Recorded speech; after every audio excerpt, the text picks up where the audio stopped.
এখনকার মেয়েরা দেখবেন আরবি কেলুকাফি লেখা হিজাব আর মেকআপ পরে থাকে, এটার মাঝে লেখা থাকে সুবহানাল্লাহ, আলহামদুলিল্লাহ, আল্লাহ আকবার। এগুলা পরে অনেক মেয়েরা মনে করতেছে যে আমরা ইসলামের বড় উপকার করতেছি। আমি বলি বোন, এই কোরআনের বাক্যগুলো আপনার হিজাব আর মেকআপের মধ্যে লেখার কারণে আপনি গুনাহগার হচ্ছেন। অনেকে বলবেন আপু আপনি এগুলা কি বলতেছেন, আমার মাথার কাছে এই আরবি লেখাগুলাতে এতে কি গুনাহ হবে। আমি বলি দেখেন গুনাহ কেমনে হয়।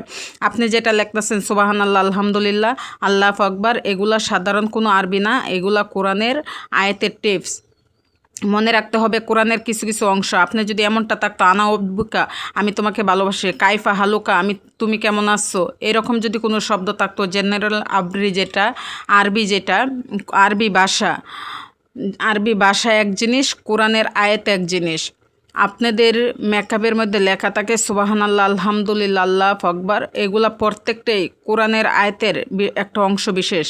এগুলা দেখেন, এগুলা পড়লে কেন গুনাহ হয়। আপনি যখন এক বোরকা একটা হেজাব ব্যবহার করেন 2 দিন 3 দিন পরে বা 1 সপ্তাহ পরে এগুলা ওয়াশ করতে যান, এগুলা ধোয়ার জন্য বাথরুমে নিয়ে যান, বলেন আল্লাহর কোরআনটাকে আপনি আপনার পায়ের কাছে রেখে সাবান দিচ্ছেন, ব্রাশ করতেছেন, পরিষ্কার করতেছেন, এটা এক জিনিস। বাথরুমের মধ্যে আল্লাহর কোরআন নিয়ে ঢোকা যায় না। আর একটা জিনিস লক্ষ্য করেন, আপনি যখন মাসে নির্ধারিত অসুস্থ হন, এই সময় এটা পড়ার কারণে আপনি বাহিরে যাচ্ছেন, মাথার মাঝে আপনি মেকআপ বেঁধে চলে যাচ্ছেন, ঠিক এই জিনিসটা কিন্তু মারাত্মক গুনাহ।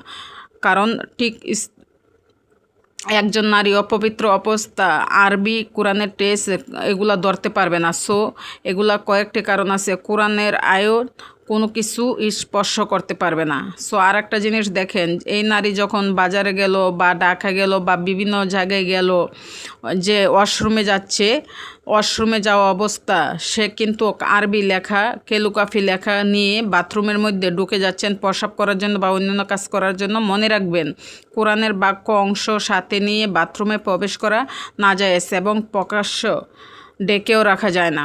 এজন্য আমি আপনাদেরকে বলি মোস্ট ওয়েলকাম জানাবো, আপনারা কুচকুচে কালো বোরকাগুলা পরবেন।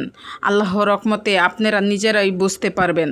আপনারা কোরআনের বিষয় যদি সঠিকভাবে সঠিক নিয়মে তত্ত্ব করেন এবং গার্ডেন, তাহলে বুঝতে পারবেন কোনটা সঠিক কোনটা ভুল। আসলে আমরা অনেক সময় না জেনে না বুঝে অনেক ভুল করি, কিন্তু আমরা মনে করি আমরা হয়তো বা সেই কাজটা ভালো কাজ করতেছি।